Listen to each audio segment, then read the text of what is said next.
Haydi gelin birlikte kendi ismimizi tasarlamayı öğrenelim. Bununla birlikte tarih tasarımı, çift tasarımı gibi alternatif çalışmaları da hazırlayabileceksiniz. İsim tasarımı yapmak için bir bilgisayara ya da bir tablete ihtiyacınız yok. Bir kalem ve bir kağıdınız varsa bununla birlikte de isim tasarımı yapabilirsiniz. İsim tasarımı yapmak için tüm incelikleri ve ayrıntıları size bu videoda anlatacağım. Ayrıyeten bu ve benzeri içerikler için, hatta grafik tasarımla ilgili her şey için yorumlardan video isteyebilirsiniz ve aynı zamanda bana danışabilirsiniz. Daha fazla vakit kaybetmeden videoya geçelim. Evet, ben tabletimi açtım. Procreate programını da açtım. Genelde isim tasarımları için Procreate ve Illustrator programlarını kullanıyorum. Ama dediğim gibi illaki bu programları edinmek durumunda değilsiniz. Bir kalem kağıt kullanarak da isim tasarımını yapmanız mümkün. Diyelim ki bir isim yapacağım. O da Aylin olacak. Aylin isminin harflerini şöyle öncelikle bir güzel tipografik olarak karşıma yazıyorum ki onun nasıl yazıldığını göreyim. Şimdi en başta A harfim var. Ben öncelikle A harfimi kullanacağım ama A harfini direkt bu şekilde kullanmayabilirim. Şimdi şekilsel olarak estetik durması için ve diğer harflerle de harmanlanması için benim bu A harfimi diğer harflere göre estetik hale getirmem lazım. A harfini direkt bu şekilde de yazabilirim. Ya da sola yaslı yapabilirim. Ya da A harfini sağ yaslı şekilde yapabilirim. Hatta A harfini üstünü yuvarlayarak da yapabilirim. Öncelikle A harfimi yuvarlak bir şekilde yapmak istedim ben şu tasarımda. Ve öncelikle şöyle bir güzel yuvarlak bir şekilde yerleştiriyorum. Tabii ki bunları yaparken Procreate'in de güzelliklerini kullanıyorum. Gayet güzel ve nizami bir şekilde çizmeye gayret gösteriyorum ki tasarımım estetik ve güzel dursun. Çünkü ben direkt A harfini bu şekilde el hassasiyetime göre yaptığımda diğer harfleri de eklediğimde çok karışık duracaktır. Ben ne kadar geometrik formlara uyarak bu çalışmayı yaparsam o kadar estetik ve güzel görünecektir. O yüzden ne yapıyorum? Harfimi çizerken geometrik formlardan yararlanıyorum. Siz de diyelim ki bir kağıt kalemle çizim yapacaksanız bir cetvel kullanabilirsiniz. Ya da bir kapak kullanarak buradaki yuvarlığı nizami bir şekilde oluşturabilirsiniz. A harfimi oluşturmaya devam ediyorum. Bakın ne yaptım? Çizgimi oluşturdum. Bir diğer çizgiyi de şöyle bir güzel yanından kopyaladım. A harfini oluşturacağım için de şuradaki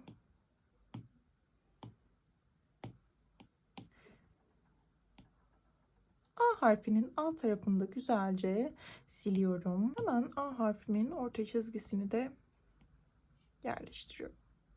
A harfimi çizdim. Diğer harfleri de bu sembole, bu şekle uyacak şekilde yerleştiriyorum ki estetik algıyı bozmayayım. Evet, sırada Y harfim var. Y harfimi ele alırken ne yapıyorum? Direkt bu şekilde Y harfinin genel tipografik formunu kullanabilirim. Ya da Y harfini sola yaslı yapabilirim.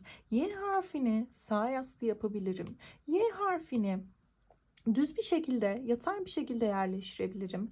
Ya da Y harfini farklı formlara getirerek de buraya yerleştirebilirim. Diyelim ki ben buradan direkt Y harfini şöyle kullanmaktan ziyade burada 3 çizgi olsun istemiyorum.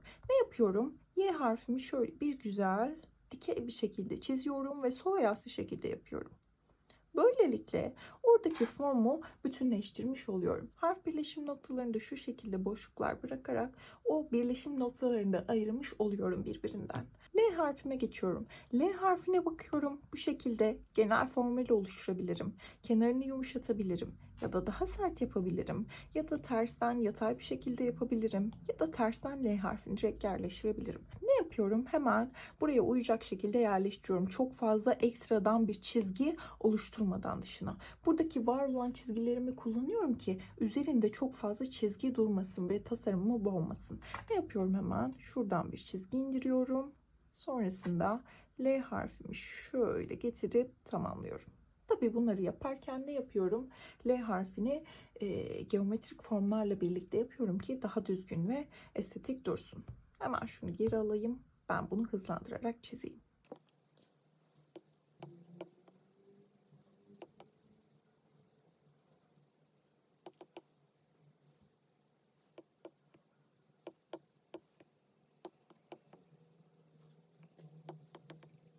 Şimdi İ harfime geldim. İ harfim için var olan çizgilerimi zaten üzerinden geçip tekrar oluşturabilirim. Ya da İ harfini Ekstradan ayrı bir yeri çizmektense var olan çizginin hemen altına bir tekrar niteliğinde de oluşturabilirim ki orada çok fazla çizgi görünümü oluşmasın ve çizgimiz oldukça düzenli dursun. İ harfimi de yaptım ve son olarak N harfimi yapıyorum. Yine var olan çizgilerin üzerinden geçiyorum. Bakın şurada zaten bir çizgi var. Ben bu çizgiyi gelsem şöyle bir güzel devam ettirsem, şu noktada birleştirsem, bakın şurada zaten kendisini tamamlıyor. Şuradan da bir çizgiyi indirdim ve N harfini yapmış oldum. Çalışmam hazırlandı.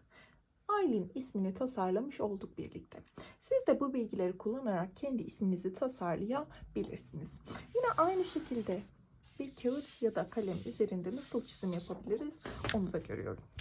Kağıdımı aldım, ismimi yazdım. Bakın el çizimi çok daha kolay olacak. Bu sefer de farklı bir form deneyelim. Şöyle L harfini buradan çıkartalım. N harfini de şöyle bakın tekrar çizgisi oluşturuyorum ki tasarımım güzel dursun gibi. Genel itibariyle isim tasarımlarımız bu şekilde tasarlanıyor.